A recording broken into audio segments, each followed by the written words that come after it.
In the previous lecture, we discussed how to diagnose the sacrum using that massive flow chart.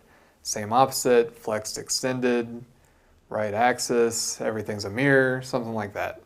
You didn't really know what everything meant, you just knew how to take the findings that you were given and run through the flow chart to get the diagnosis.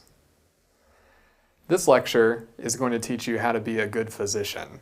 It's going to tell you what the sacrum is actually doing and give you the correct diagnosis and get you points on the exam and make it so that you don't have to memorize that massive chart. So the easiest way to do this is going to be to run through some practice questions. So you're still going to need the same 3 findings that you needed in the previous lecture. You need to know what side the seated flexion test is positive on. You need to know which side the deep sacral sulcus is on. And you need to know which side the ILA is posterior inferior on. You also need to remember that if they give you shallow for sacral sulcus, that means that the opposite side is deep. If they give you anterior superior for the ILA, that means that the opposite side is posterior inferior. Make sure that you know how to change both those findings around to fit the mold. So the first set of questions are going to go over flexion and extension dysfunctions. So as a quick reminder, you can have a left unilateral flexion, a right unilateral flexion, a left unilateral extension, and a right unilateral extension. If we're going to use the pen and hand method to show what these motions actually look like, it's going to look like this. So here's your axis. You have your sacrum, and you're looking at it from the posterior side. A left unilateral flexion means that the left side of the sacrum is moving forward into flexion. So it'll look like this. A right unilateral flexion means that the right side goes forward. A left unilateral extension means that the left side comes backward into extension. And a right unilateral extension means that the right side comes backward into extension. So left flexion, left extension, right extension. So let's do some practice questions. Let's say that you're in the clinic and you palpate on a patient that they have a seated flexion test that's positive on the left, a deep sacral sulcus on the left, and a posterior inferior ILA on the left. So the way that we're going to approach these questions is just to draw everything out. You're going to draw it out, it's going to show you what the sacrum is doing, and it's going to give you the diagnosis. So here are your findings. The first thing that you're going to do is draw a sacrum. You're looking at the sacrum from the posterior side. The seated flexion test is positive on the left. The deep sacral sulcus is on the left. And the posterior inferior ILA is on the left. The side that's positive for the seated flexion test is going to be the side of dysfunction. That means that every finding that you have on the left side will be dysfunctional or abnormal. The findings that you have on the right side are the normal findings, so where the sacrum should be. The next step is you can tell the sacral sulcus is deep on the left, posterior inferior ILA is also on the left, so it must be a flexion or extension. So we can draw our pen axis down the midline. So then, if we take our pen, take our hand, do the motions that we have written down, the left side is mobile because that's the positive seated flexion test, and the left side sacral sulcus is deep. So if we're going to do that, I have to push the left side forward into flexion. So this is going to be a left unilateral flexion. The left side is going forward into flexion. left unilateral flexion. So I got that diagnosis without using the chart. I just drew it. Next question. So question number 3. You have a seated flexion test that's positive on the right, a sacral sulcus that's deep on the left, and a posterior inferior ILA that's also on the left. So the first step is going to be to draw out the sacrum and draw your findings. So the seated flexion test is positive on the right, the deep sacral sulcus is on the left, and the posterior inferior ILA is also on the left. The deep sacral sulcus and posterior inferior ILA are on the same side, which tells you it must be a flexion or extension. So you can draw your vertical axis down the middle and figure out motion. So if we're going back to our pen and hand model, it's going to look like this. The right side seated flexion test is positive. So that's the mobile side. That's the abnormal side. That's the dysfunctional side. The left sacral sulcus is deeper than the right sacral sulcus. In order to make that happen, the right side must move backwards into extension. So in order to make the left side deeper, the right side move backward into extension. So that tells you that you have a right unilateral extension. So we got the correct diagnosis, still no chart. So let's say that the seated flexion test is positive on the right, the sacral sulcus is shallow on the right, and the posterior inferior ILA is located on the left. So the first thing that we're going to do is draw out the sacrum.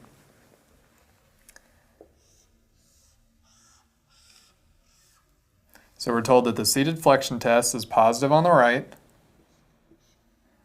We're given that the sacral sulcus is shallow on the right. Remember that we need to transfer this finding to tell us which one is deep to follow our pattern. So if it's shallow on the right, that means that the left side is deep. Posterior inferior ILA on the left. So the deep sacral sulcus, posterior inferior ILA on the same side, we can draw our axis. Going back to the hand model, the seated flexion test is positive on the right. That's the abnormal side, and that's the side with motion. So we are going to name the dysfunction based on which side is abnormal. So if the right side is mobile, but the left side is deeper than the right sacral sulcus, then the right side must move back into extension. So the right side moves into extension. So we have another right unilateral extension. So one more question. We have a sacral sulcus that is deep on the right. We have a posterior inferior ILA that's positive on the right. And we have a spring test that's positive. So what's a spring test? The spring test is going to tell you if the dysfunction is an extension dysfunction or not an extension dysfunction. If your spring test is positive, that means that you have an extension dysfunction. So spring positive means that you have an extension dysfunction. A similar test to the spring test is called the Sphinx test. It's similar in that if this test is positive, it's an extension dysfunction. If either of these tests is negative, that means that it is not an extension dysfunction. So going back to our question, we're given 3 sets of findings, so we just need to draw out our sacrum and figure out what it means. So we have a deep sacral sulcus on the right, a posterior inferior ILA on the right, and the sacral dysfunction is some sort of extension.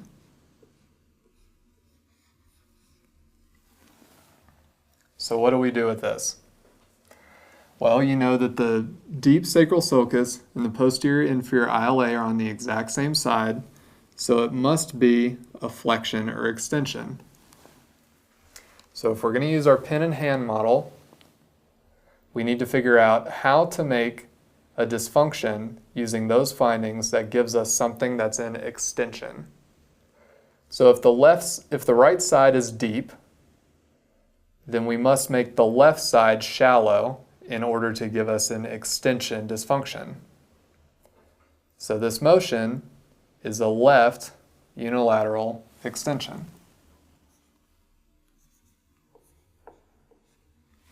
You named it a left unilateral extension because the left side was mobile. So now we're going to move on to torsions.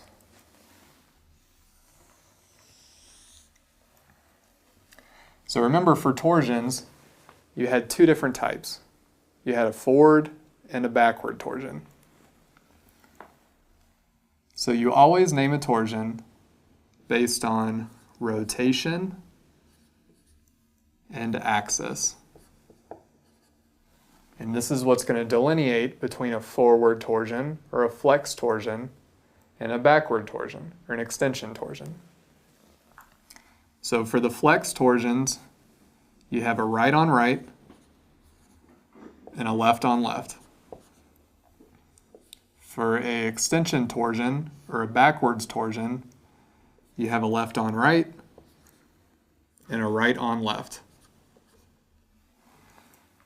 Now, if we're going to use our hand model to demonstrate what motion this goes into, we can use our pen axis and our hand as a sacrum.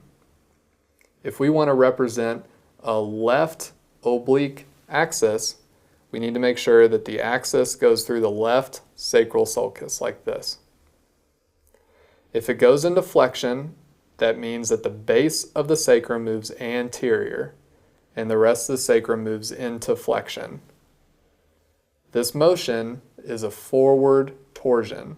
The base of the sacrum is moving forward.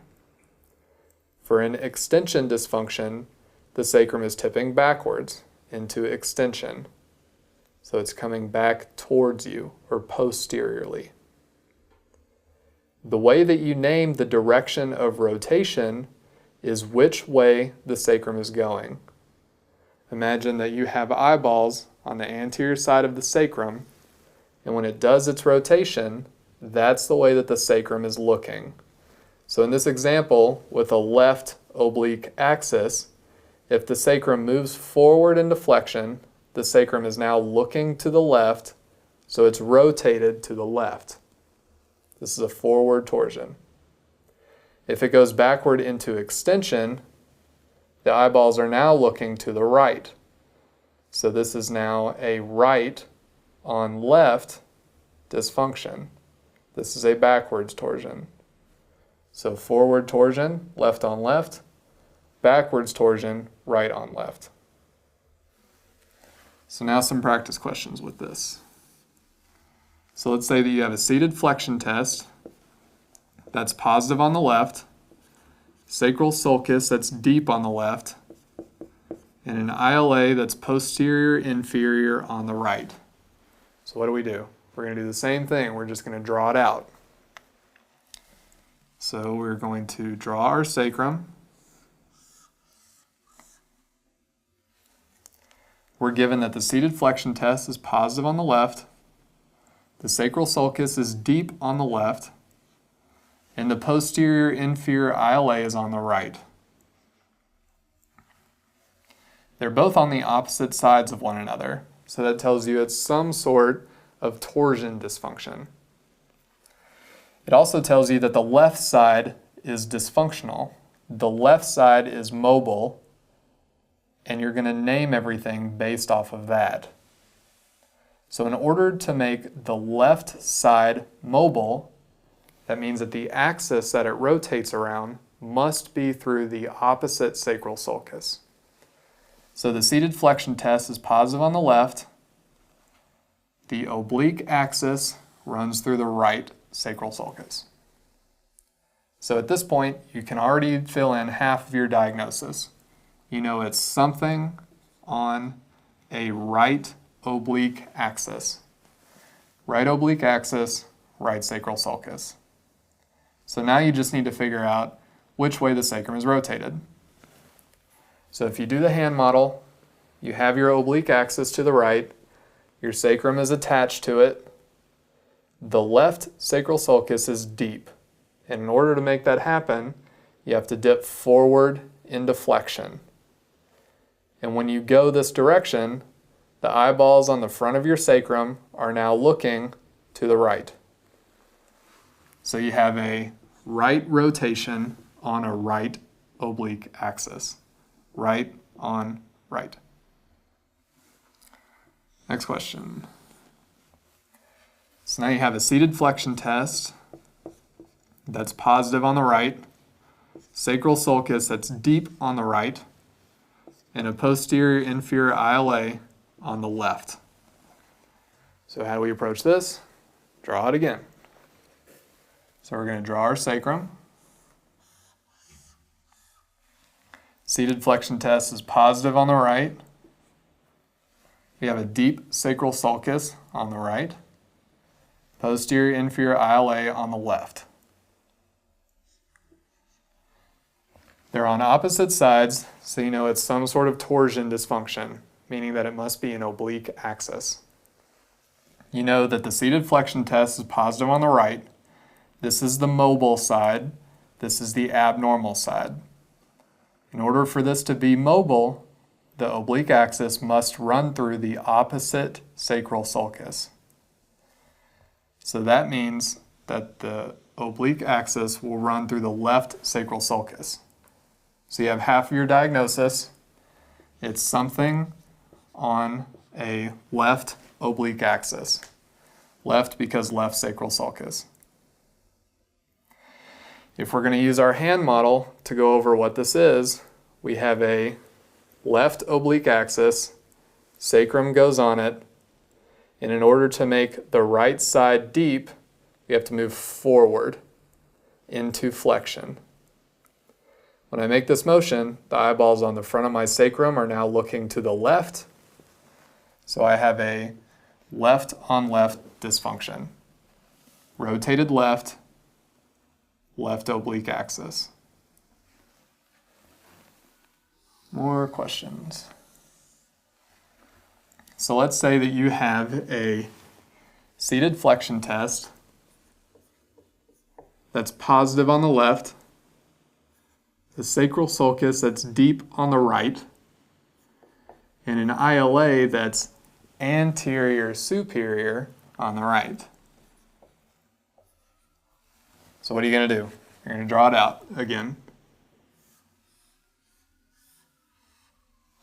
So you're given that the sacral sulcus is deep on the right.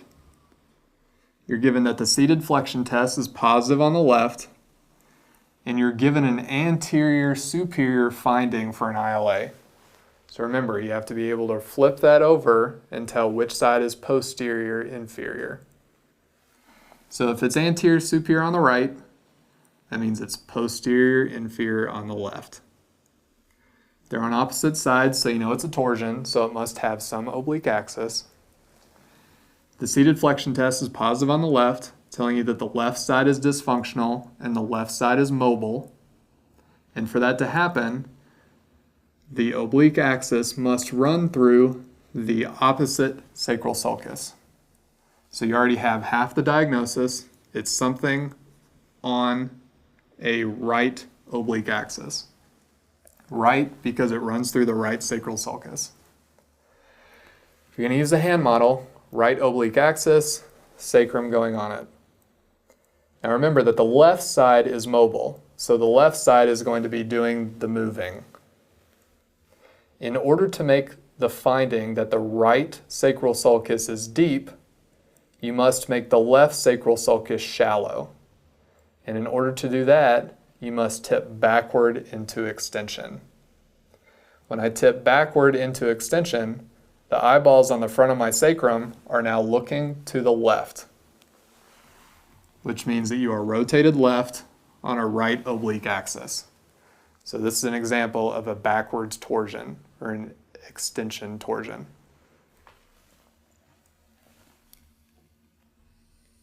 So one more torsion example. Let's say that you have a sacral sulcus that's deep on the right, a posterior inferior ILA that's on the left, and you have a positive spring test. Approach this the exact same way as all the other ones. You draw out your sacrum. You draw on your findings: deep sacral sulcus on the right, posterior inferior ILA on the left, and a positive spring test, which means that it must be some sort of extension dysfunction. So you can put up here extension dysfunction. So if you stop right here and think about it, it must be some sort of torsion because the deep sacral sulcus and the posterior inferior ILA are on opposite sides. So the two backwards torsions that we know that go into extension are either a right on left or a left on right.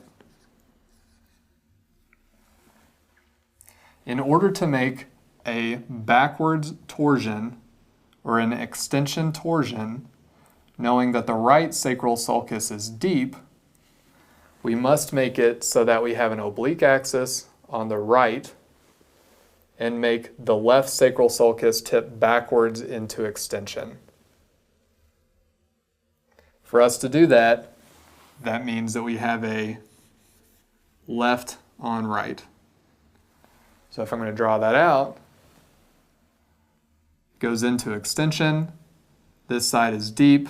That means this must be shallow, which means that the axis goes here, tips backward into extension. Eyeballs are looking to the left, so it's rotated left on a right oblique axis. So the next portion of this is where the test makers are going to try and have you relate the sacrum to L5. It's really not complicated. You just have to remember a few rules.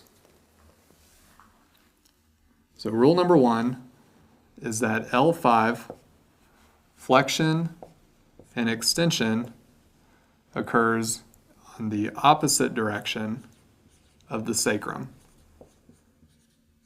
So if the sacrum is flexed, L5 must be extended.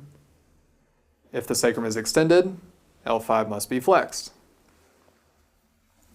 Next we have rotation. The L5 directionality of rotation is going to be the opposite of the sacrum. So if the sacrum is rotated to the right, L5 must be rotated to the left. If L5 is rotated to the left, sacrum must be rotated to the right. And the final rule, L5 side bending tells you which oblique axis that the sacrum is on.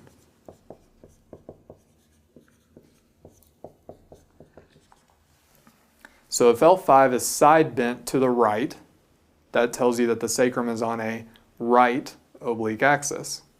Side bent to the left, you're on a left oblique axis. 3 rules, all that you have to follow to tell you what L5 is doing in relation to the sacrum. So let's do some questions with it. Let's say that they tell you that L5 is neutral, side bent to the right, and rotated to the left.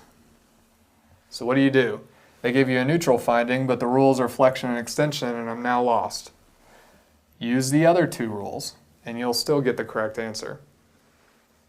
So what I'm going to do is I'm going to draw out my sacrum just like all the other questions. It's side bent to the right, which means that this is on a right oblique axis. So you already have half of your diagnosis. It's a blank on right. They also tell you that L5 is rotated to the left.